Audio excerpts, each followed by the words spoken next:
You're listening to Love Talk Live with the relationship expert, Jamie Bronstein, only on LA Talk Radio.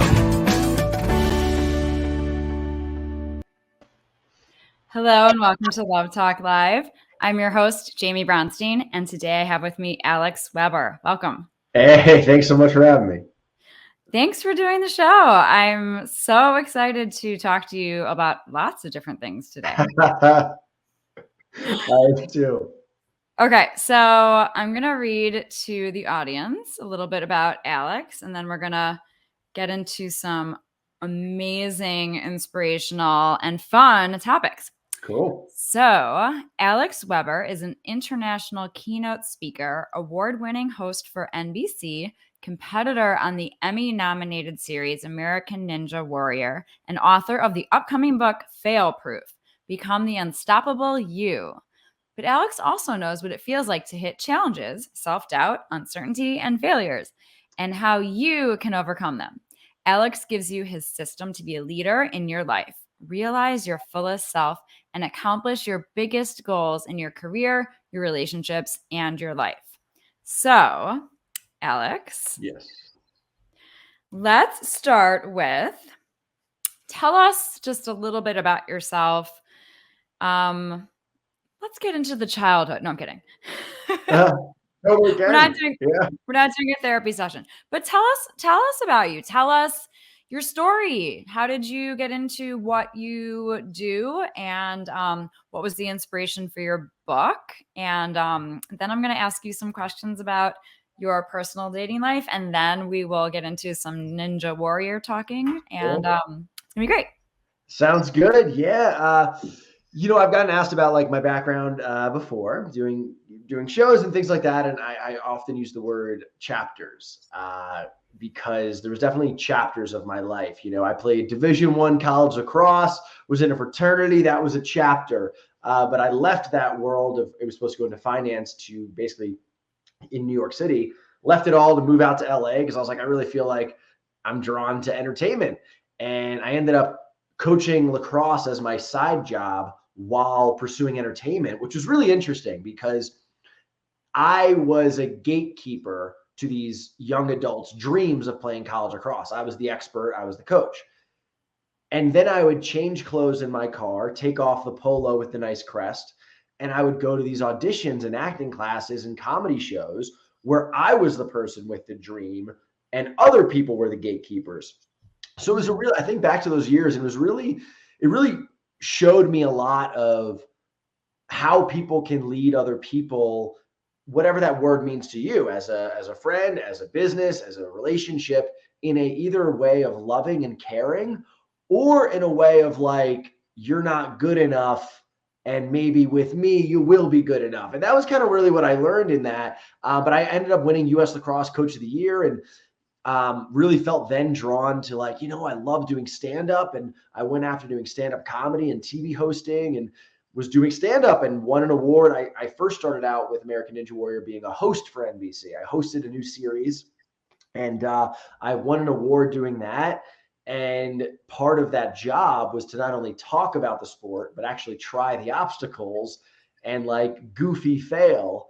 And after doing goofy failing for a year, with the bosses basically saying, I think it actually would play better if you got good at this, I fell in love with the sport. I started training all the time with the athletes and became a competitor.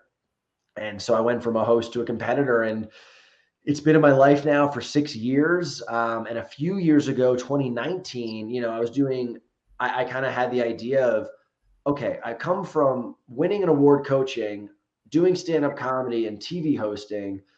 I really feel drawn to speaking. I'm wondering if there's a way to put it all together. And that has been my professional job for the last 3 years, is doing keynote speaking with comedy, with uplifting, with positivity, to help people reach their goals. What I love about your story is that I feel like it's like, I believe in the universe, and I believe that there's a plan, and it's like you were every thought that you had, every idea that you had, you took action. And when we take action, the universe rewards us. So every action that you took led you to exactly where you needed to be.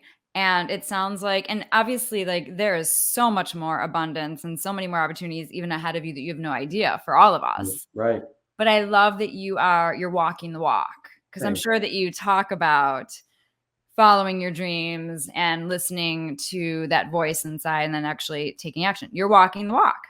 Thank you for that. I appreciate that. And I think, I've met so many keynote speakers who are just the depth of their knowledge and they're the real deal. But I do think in this arena of quote unquote motivational speaking, it's a pretty generic term, but I think there's a trap of it being like eye roll, cliche, hallmarky of like, just hang in there, you can do anything. And that's not the truth. And I'm thankful, as you said, I really have challenged myself and feel really aligned of kind of walking the walk, talking the talk, and then leaping the leap with Ninja Warrior. So yeah. Yeah, and that's amazing that I mean, any type of thing that you train for, you work for, and then you do well at is so inspiring. Yeah, thank you. It's I mean, that the sport is it's amazing, that community. It's never been a fairy tale process. I don't, for me and for a lot of people, but it's also part of the reason why I love it. It's a very tough sport and it's a very tough path to pursue because the thing you're going after, which is I usually to compete on the show and do well, only happens once a year. You may or may not get invited to compete. And so there are heartbreaks in it. And we all have that. And I've had a few heartbreaks in my time with American Ninja Warrior, but I've also now learned to, if it makes sense, it makes me love it even more, because it's given me so many gifts and wonderful moments. And it's given me two heartbreaks that were really hard and I cried and were tough. Um, but it's like a very real relationship. It's been going for 6 years. Yeah. Yeah, but that's life. We need to. Yeah. When I was a little girl, my dad said, Jamie, there's the yin and the yang of life. Like you Yeah. have to be sick in order to appreciate being healthy. You have to be sad in order to appreciate being happy. And we all experience all of Yeah. these emotions. So, and failure, of course, is so important to appreciate when we do have that success. So true. So true. Yes. Okay, so got to get into relationship talk. Speaking of relationships, tell us. We don't have to get into too much detail, but feel free to share.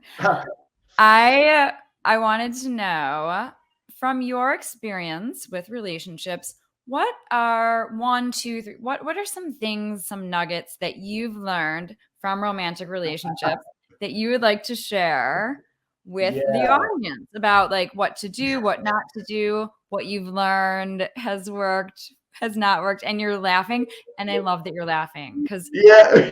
have lightheartedness when it comes to everything in life. Good. I appreciate that. Yeah, I could probably share more on what not to do, but I'll say this. My biggest, I think, learning from, yes, being in relationships, but also seeing my parents and then also seeing friends and my brother's relationships, my sisters, and just kind of witnessing love in the world and relationships.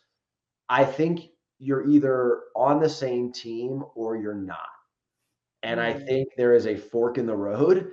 And the relationships that I've seen do the best have not been the ones where it's like, I did the dishes, so you do the laundry. We're seeing your friends Friday, so you should do this. Right. I think that there's obviously a time and a place for that kind of thing, but the relationships, at least I've seen that with my friends that have gone the best and moments when I've experienced in my own life have been like, hey, you seem stressed. So I actually cooked dinner and I wanted to because that makes me feel good that, you're on the same team.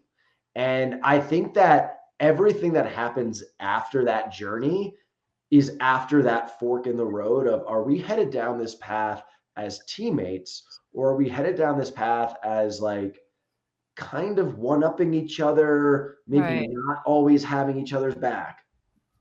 Okay.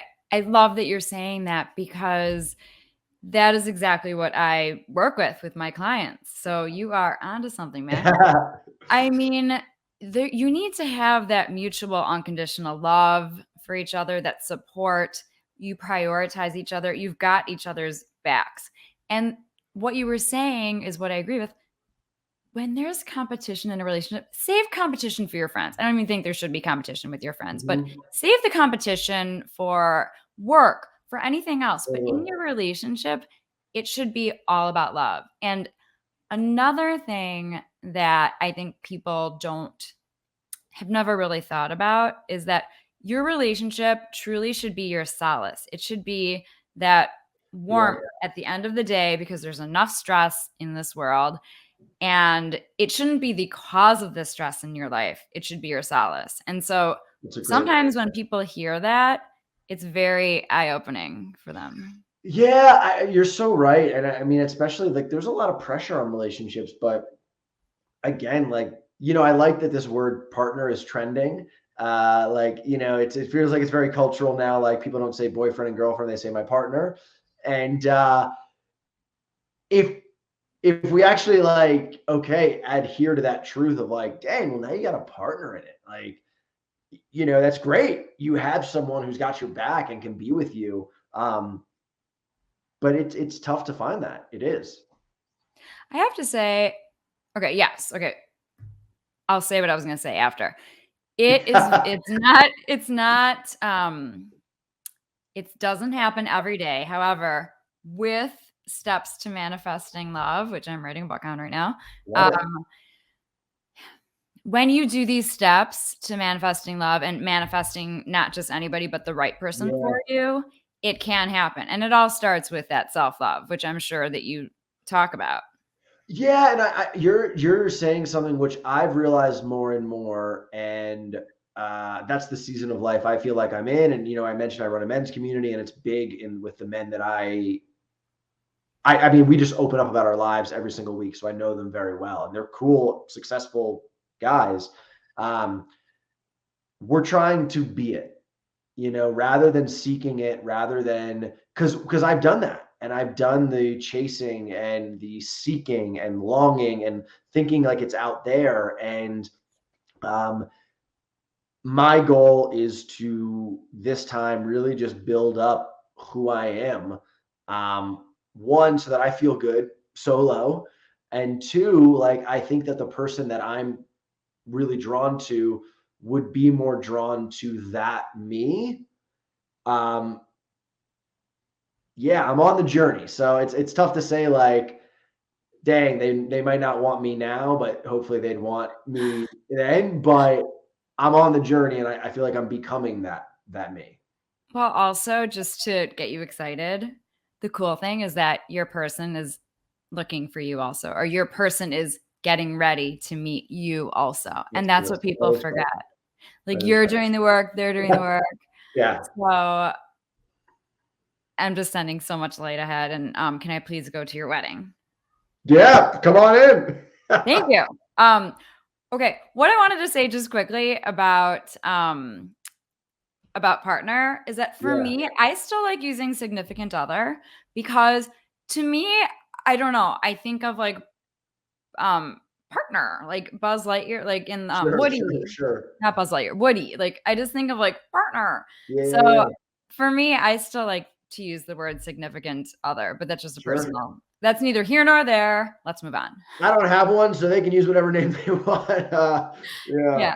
When you meet your person, you guys can decide. Okay, great. Although then I'll just be well, it'll be even though even after you get married, it's like you can still have a partner or significant other. You also have a spouse. Right. Well, yeah. And then there's the fiance period also. But Ah, anyhow, okay. So you wanted to talk about masculinity and the pressures in dating as a man.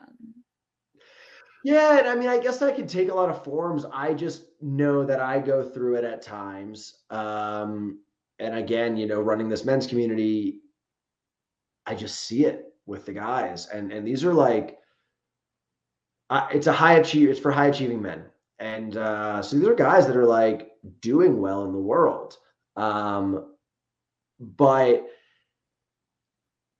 I don't know, dating is hard. I think it's hard for everyone. And obviously we could point fingers to like some things that are outside of all of our control, which is like we live in a climate of grass is greener. We live in a time where like there's endless options and all of that. And I think that there's like paralysis of choice and uh, all of that. But obviously people do find each other. I think one thing just to bring it to men is I think it is a tough thing to navigate for a lot of guys, this line of alpha with not, meaning like women are attracted to, and I'm of course going to be generalizing in this, but there's some truth in what I'm saying as well, even if it might be overly generalizing. Women are attracted to men who are strong or have done well or have a purpose in the world or impactful or are in a position of impact or prestige. And so, okay, that pressure then comes on guys of like, okay, like got to go do well. Because as much as, I mean, there's jokes about it, but like the one thing that really hasn't changed is like the guy treating a woman is chivalrous and almost expected. I won't say that. Again, I'm horribly generalizing, and I've gone on many dates where we've either split or the woman has taken me out and all of that. But I do think there is some still residual from decades of pressure that men put on themselves to be in a position of, hey, I've got it all going on, and I'm a protector and I'm a caregiver. And I think we battle, I'm just being very real with this, that line of doing it while also being real to like, hey, we are human beings and like we got crap going on at work and like we're having a down month and like being human beings who are also struggling and letting someone in on that without it being unattractive. Yes, great points that you're making. Because yes, evolutionarily, women do want that strong man. We want a man that we feel safe with, that we can feel is protective of us, that we feel is our protector. But yet at the same time, what you're talking about is that men and women, regardless of anything, we just need to show up as our authentic selves, which is what we were talking about. Which brings me to vulnerability, which sounds like you were kind of getting to. Like, yes, a man is feeling this pressure. He needs to be this and do this and everything. But at the same time, and I'm sure you're working with your guys on this, and this is happening more and more every day, more men are being vulnerable. And if a man shows up to a date and he's had a stressful day, he should say that. Yeah. He shouldn't be like, there's a difference because some guys, because they don't say it, they show up kind of not present and like, but that's the thing. Men need to learn. Just say how you're feeling. Yeah. It's not hard, but it takes practice. You're so right. I mean, I think you nailed it of like the present thing. That's probably been one of my learnings too. Is just be present. Yeah. Present is good. There's no better time than present. Well, I'll share my own personal with dating because I think it relates to like what a lot of other guys might be going through too. And like, I don't know the right answer here. In my past, so I feel very wanting a partner, a significant other, whatever label we put on this, to do like team up and to do life with. That sounds amazing. And like in my last relationship, which was 2 years ago, I had glimpses of what that can be like. And I was like, okay, I get it. I get the movies. I get the songs now. Like this is good stuff. We ultimately were not a fit. And really since that relationship, if I don't feel that myself and this person, whoever I'm going to date with, are going to be long-term, I can be very much like 1 or 2 dates in, like, hey, I don't think we should continue because, and I get both sides. I get that, like, well, you have to give people a chance, and they need to give me a chance and all that. I've been on both sides of this. But also, like, we're not playing racquetball. There are feelings, very real, primal, emotional, deep feelings that go on, emotions in her, in me, as you go in this period of exploring where one of us is most likely going to get hurt. And so, not necessarily, but like some degree. If you're not going to be together, yes. Correct. So if that is the constant of like, okay, and I hate to like almost get like objective with it, but it's true because I have indulged and been like, well, maybe we can just see where this goes. But either I'll get deeper feelings or she will. And if we know we're not a match, then like 3 weeks in, a month in, 6 weeks, 3 months, whatever it might be, 6 months, I've dated people for 2 years when we didn't know it was a fit. There's going to be some hard moments there. So I guess what I'm saying is the question, like, it's better to love and lose. Like, it's better to enjoy those 3 months together. And then even if there's pain with it, or is it better before you go on that journey to kind of be like, let's not, because this may either hurt you or me. I don't know. Okay. I do. Hit me. Okay. What you're talking about, what's coming to me is all about intuition. And it sounds like you have cultivated a strong intuition. You're very connected with yourself. And that is one of the greatest gifts that one can give to themselves. So the truth is that when one party knows for sure that this is not their person, the sooner the better. It's honoring yourself. It's honoring, and it's honoring yourself and it's honoring the other person. And life is short. So if you know, which is such a beautiful thing to cultivate this intuition and that clarity, when you get your clarity and you know for sure, it is best just to be really honest. Because the truth is that if they're not right for you, if you're not right for them, they're not right for you. So you are doing them a service so that nobody's wasting time and that everybody can find the person they're supposed to be with. And again, I've been on both sides. I've been on the side saying, hey, I don't feel that. And I've been on the receiving side of someone saying they don't feel that. And you're right. And I love what you said also about, like, it depends on each person's relationship with their intuition. I do feel very connected and have a clear one. And so it's like, when you know, you know. Yeah. Yeah.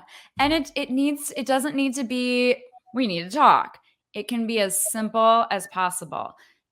I believe in the only time in life it's okay to be selfish, because I believe in being self-full, not selfish. I don't love the word selfish, but is dating, because this is your journey. And the truth is that people's hearts will get broken, but it's also a learning and growing experience for them.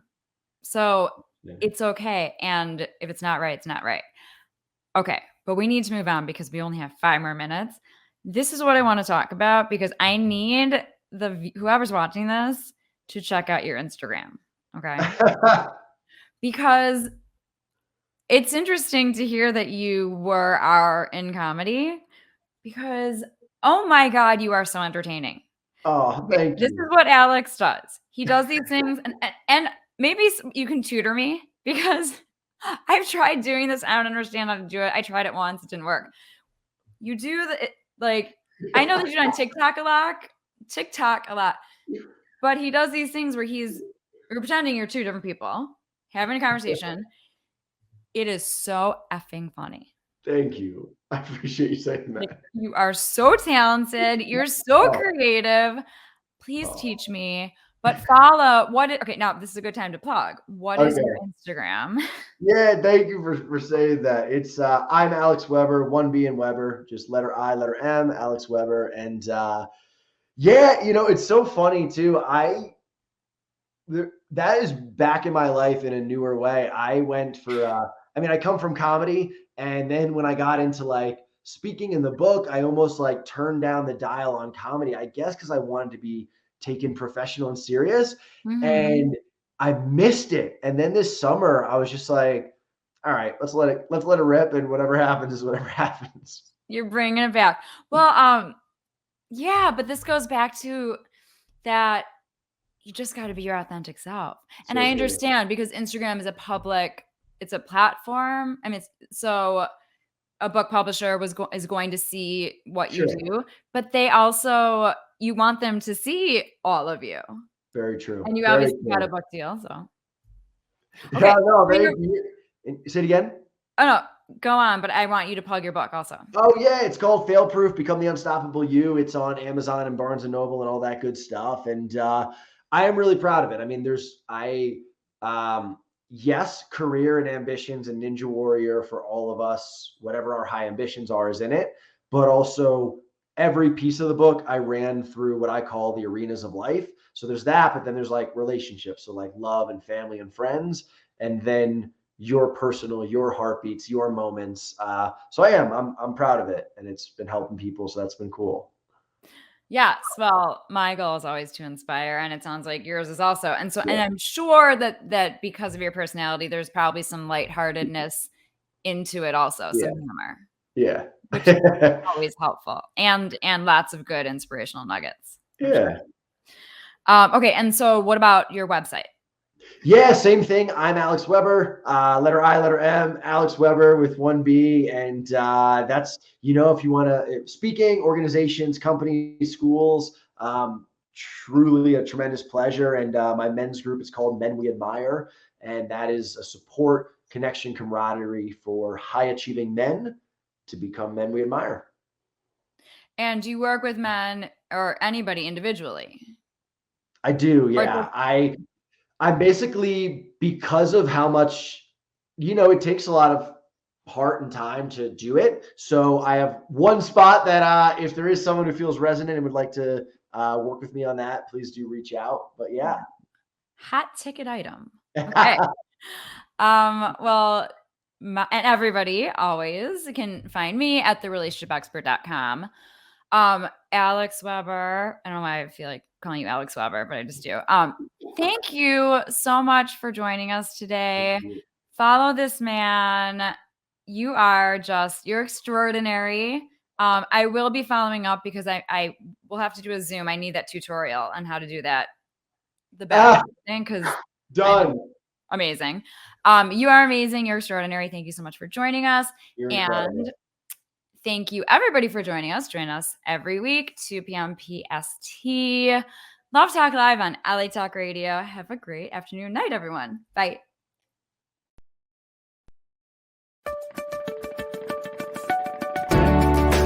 You're listening to Love Talk Live with the relationship expert, Jamie Bronstein, only on LA Talk Radio.